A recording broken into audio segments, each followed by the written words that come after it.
জলে জেরবার জলপাইগুড়ির primary school. সরকারি এই স্কুলে একটি টিউবওয়েল। অভিযোগ, সেই জলে আয়রন খাওয়া যায় না।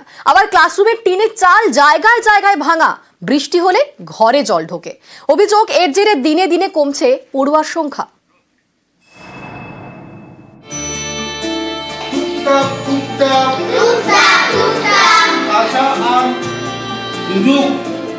জলপাইগুড়ি সদর ব্লকে পাহাড়পুর গ্রাম পঞ্চায়েত, এখানেই রাধাবাড়ি প্রাইমারি স্কুল। সরকারি এই স্কুলই জলে জেরবার।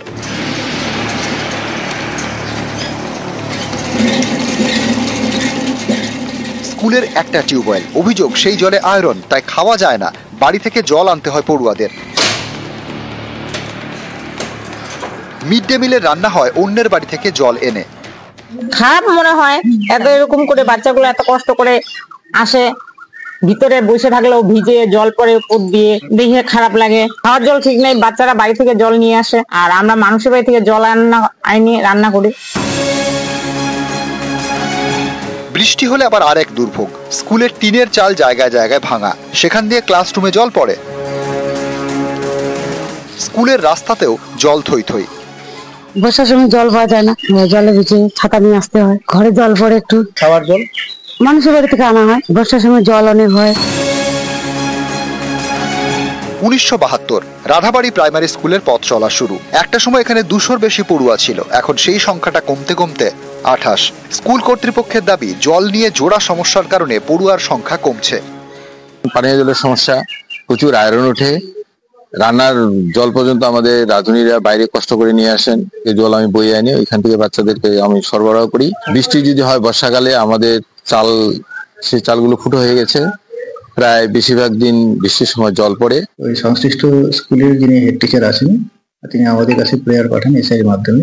আমরা ইঞ্জিনিয়ার পাঠিয়ে আমাদের ওই স্কুলের জন্য যা এস্টিমেট লাগবে, সেটা এস্টিমেট ভেটিং হওয়ার পরে আমরা ডিপার্টমেন্টে পাঠাবো। পানীয় জলের ক্ষেত্রে আমাদের সংশ্লিষ্ট বিডিও সাহেবকে অথবা পিএইচি কে জানাতে হবে, ঠিক করার ব্যবস্থা করবে। জলপাইগুড়ি থেকে শান্তনু কর, নিউজ 18 বাংলা।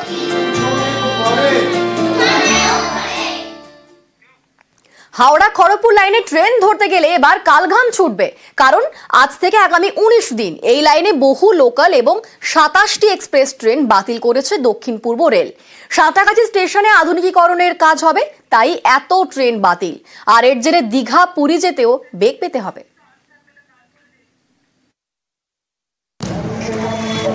টানা 19 দিন হাওড়া খড়গপুর লাইনে দফায় দফায় ব্যাহত হবে রেল পরিষেবা। বুধবার থেকে ভোগান্তির শুরু।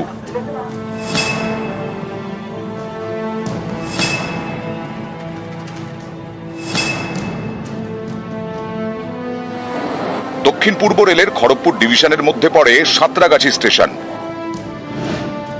এই সাঁতরাগাছি স্টেশন আধুনিক করার কাজ শুরু হয়েছে। 30 এপ্রিল থেকে 18 মে পর্যন্ত নন ইন্টারলকিং এর কাজ। এর জেরেই টানা 19 দিন ধরে হাওড়া খড়গপুর লাইনে বহু ট্রেন বাতিল, ফলে টানা ভোগান্তি। সবসময় যেটাতে যাতায়াত করে সেটা যদি কিছুদিন বন্ধ থাকে, যারা ডেলি প্যাসেঞ্জার তাদের তো অবশ্যই অসুবিধা হবে। দক্ষিণ পূর্ব রেলের বিজ্ঞপ্তি অনুযায়ী 30 এপ্রিল থেকে 18 মে এই 19 দিনে হাওড়া খড়গপুর লাইনে 200-রও বেশি লোকাল ট্রেন বাতিল, 27টি এক্সপ্রেস ট্রেন বাতিল। অনেক লোকাল ট্রেনের সময় বদল, একাধিক এক্সপ্রেস ট্রেন চালানো হবে ঘুরপথে। जिनका अभी प्लान था बाहर जाने का, तो उनका शायद थोड़ा वेकेशन में प्रॉब्लम हो। हमारे अभी वेकेशन शुरू होने वाले हैं कॉलेज के, तो उनको घर जाने में थोड़ा दिक्कत होगा शायद। गोल बाजार के जितने भी आपको जो डेली हॉकर लोग जाते हैं या दुकानदार जितना जाते हैं, उन लोगों को ज्यादा दिक्कत बढ़ जाएगा। গরমের ছুটিতে অনেকেরই পুরী কিংবা দীঘা যাওয়ার প্ল্যান। দীঘায় জগন্নাথ মন্দিরের উদ্বোধনের পর পর্যটকদের ভিড় বাড়ার আশা দেখছেন সেখানকার ব্যবসায়ীরা। কিন্তু হাওড়া খড়গপুর লাইনে ট্রেন বাতিলের ধাক্কায় দীঘা পুরী পৌঁছতেও বেগ পেতে হবে, কারণ বহু ট্রেন বাতিল।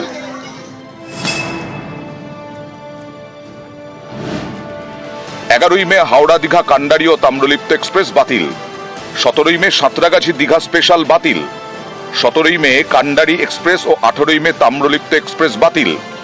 4 মে ও 6 মে পুরী শালিমার এক্সপ্রেস বাতিল। 5 ও 7 মে শালিমার পুরী এক্সপ্রেস বাতিল। 11 মে বাতিল পুরী হাওড়া শতাব্দী এক্সপ্রেস।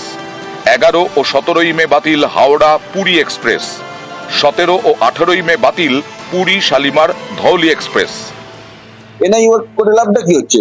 রেল এক একটা দোহাই দিচ্ছে এনআই ওয়ার্ক 24-এ হয়েছিল তো এনআই ওয়ার্ক, 1 মাস লোক ভুগেছিল, এবার আবার 25-এ হচ্ছে, 2 দিন পরে আবার শালিমারের জন্য হবে, তাতে লাভটা কি হবে?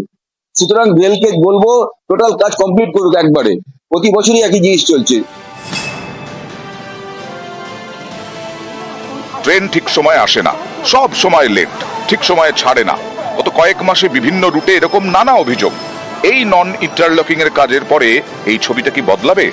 19 দিনের ভোগান্তির পরে আগের ভোগান্তি কি মিটবে? খড়গপুর থেকে শঙ্কর রায়, নিউজ 18 বাংলা। উত্তরবঙ্গ থেকে দক্ষিণবঙ্গ 3 জেলায় পথ নিয়ে ভোগান্তি। আলিপুরদুয়ারের গ্রামে একটু বৃষ্টি হলেই রাস্তায় জল জমে। দক্ষিণ 24 পরগনার গ্রামে 10 বছর ধরে রাস্তা বেহাল বলে অভিযোগ। আর উত্তর 24 পরগনার দত্তপুকুরে রাস্তার কাজ শুরু হওয়ার আগেই তৃণমূলের দুপক্ষের দ্বন্দ্ব, রাস্তায় হাতাহাতি।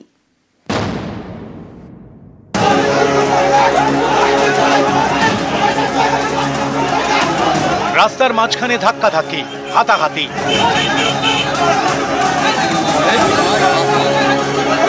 উত্তর 24 পরগনার দত্তপুকুরের কদম্বগাছি, এখানকার কাঠালিয়া গ্রামে উত্তেজনা। স্থানীয়দের অভিযোগ, এই গ্রামের রাস্তা বছর 4 ধরে বেহাল, যা মেরামতির দাবিতে সরব স্থানীয়রা। বুধবার ইঞ্জিনিয়ারকে নিয়ে রাস্তা পরিদর্শনে যান জেলা পরিষদের অধ্যক্ষ আসাদুজ্জামান। এই খবর পেয়ে দলবল নিয়ে সেখানে পৌঁছে যান স্থানীয় তৃণমূল নেতা। 2 নেতার মধ্যে বচসা শুরু হয়, সেখান থেকে দুপক্ষের ধাক্কাধাক্কি, হাতাহাতি।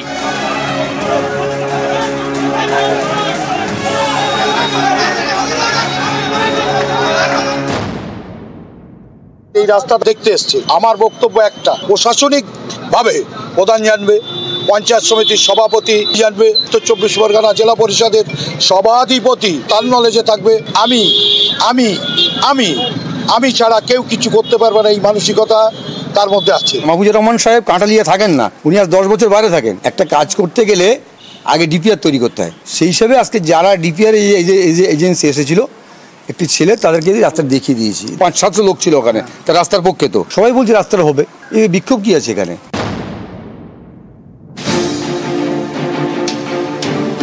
দক্ষিণ 24 পরগনার কাকদ্বীপের স্বামী বিবেকানন্দ পঞ্চায়েত এলাকা, এখানে হরিপুর জেলেপাড়া গ্রাম।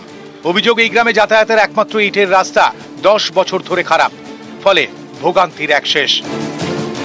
রাস্তা মেরামতির দাবিতে বুধবার রাস্তায় নেমে বিক্ষোভ দেখান স্থানীয়রা। দিনে রাতে মানুষের একটা অসুস্থ হলে সেই জায়গায় একটা ভ্যান টোটো ডাকলে কোনো কিছু আসছে না। দীর্ঘ বছর এইসব হচ্ছে, জানিয়েছি, জানা সত্ত্বেও কেউ কিছু গা করছে না। রাস্তার একাধিক জায়গায় গর্ত, এই গর্তে জমা জল, একটু বৃষ্টি হলেই জমা জলে ভোগান্তির এক শেষ। আলিপুরদুয়ারের বক্সা টাইগার রিজার্ভ এবং জলদাপাড়া জাতীয় উদ্যানের মাঝে কালচিনি, এখানেই উত্তর মেন্দাবাড়ি গ্রামের প্রায় 3 কিলোমিটার রাস্তার হাল খারাপ। স্থানীয়দের অভিযোগ, একটু বৃষ্টি হলেই এই রাস্তায় জল জমে যায়। বছর 3 ধরে এই ভোগান্তি চলছে। বর্ষাকালে আমাদের অনেক অসুবিধা হয়, কারণ আমরা রাস্তার মাঝখানে পুরো জল জমা হয়ে থাকে। তখন বাচ্চাদের স্কুল আসার সময় ড্রেস পুরো নোংরা হয়ে যায়, যাওয়া আসা, বাজারে যাওয়া আমাদের অনেক অসুবিধা হয়। যে রাস্তাগুলি হয়নি, সেই রাস্তাগুলির কথা বলছেন, নিশ্চয়ই হয়ে যাবে আগামী দিন।